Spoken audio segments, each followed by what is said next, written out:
a Texas native just pick up and move to wine country to fulfill her dream of becoming a winemaker and end up taking the wine world by storm? Meet Jaclynn Renee Wines.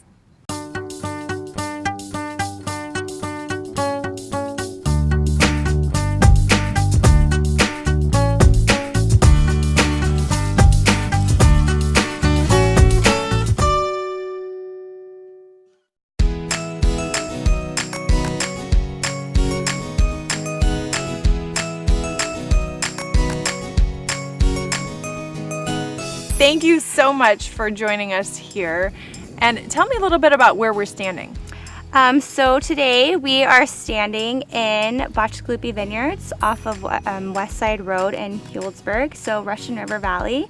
And this is where I get the Pinot that we're drinking right now. So we're actually in the Pinot vineyards, so they have a few different clones. I get the Pinot and Winty, which is about 50% each in this blend right here. So we're right in the middle of the Pinot, right in the middle of bloom, so it's kind of cool to see. This is the little babies of the 2019 vintage. So absolutely, yeah. And we are in, I mean, basically a Pinot paradise. This is where Pinot does its best, correct? Correct. This is one of my favorite Pinot regions, and also one of the best Pinot regions in the state of California and in the world. So we are in Pinot paradise. Yes, yes, absolutely. Yeah. So let's talk a little bit about, let's back up. You started off a girl coming from Texas out of college, jumped into the world of wine. Yep. You came right to Sonoma County, I did, yeah. So I graduated from Texas Tech. Gotta get my Red Raiders. There you go. From Texas Tech. In 3 days, I moved to Sonoma County and started my first wine internship in 2007, which was such a great vintage to start. If anyone knows the 2007 vintage, it was so beautiful. And started my internship and kind of knew nothing about wine coming into it. My aunt had a wine bar in Texas, and she kind of influenced me. She's always been one of my best influencers and role models, and she told me, you know, hey, the winemaker wants you to come out and try it out. And I came out with one bag packed, and three days after college, I graduated college and just started my internship. And I found out I was really good at manual labor, and I figured out really quick the first week that I wanted to do it forever. So that's kind of how it all started.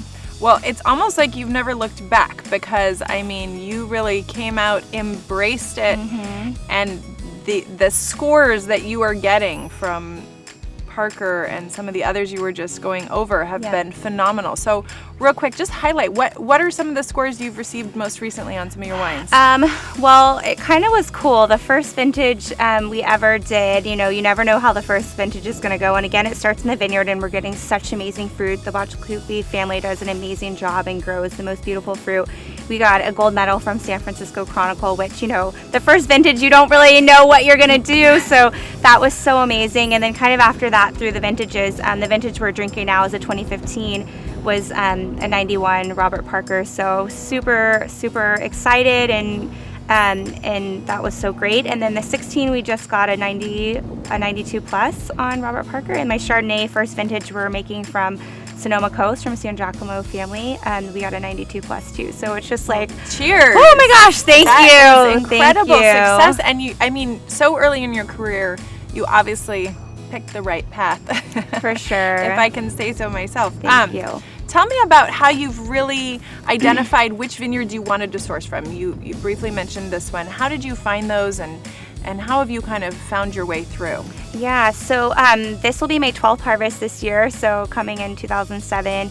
I've had the opportunity to work with such amazing family wineries and family growers, and just amazing fruit in Sonoma County. And I knew, kind of with working with some of these vineyards such as Bacigalupi and San Giacomo, that first of all, I really want to deal with families, because my brand is all about families. So I love, you know, they're doing such a great job, and also just being able to taste their fruit with, you know, the people with their winemaking, and, you know, kind of step by step.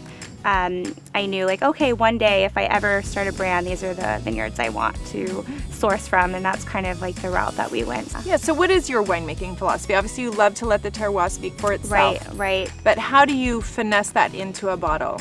I think, again, like you said, letting the terroir speak from itself. I mean, we get to be out here kind of making all the picking decisions, walking the vineyard now during, bloom and all the stages, coming when, the grapes are ripening and checking them and making sure, they're leafing and they're getting the things done that are going to make, the most optimal fruit.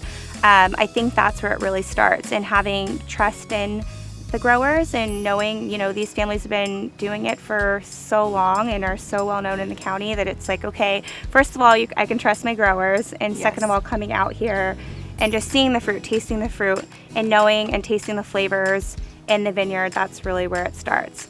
It's beautiful wine, and I just want to share it with people. So, I'm so glad you chose to share it with us. Thank you for that. Thank you. Cheers. Cheers. Thank you so much.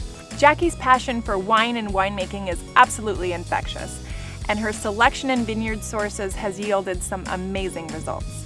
Order yours today, and thank you for your support.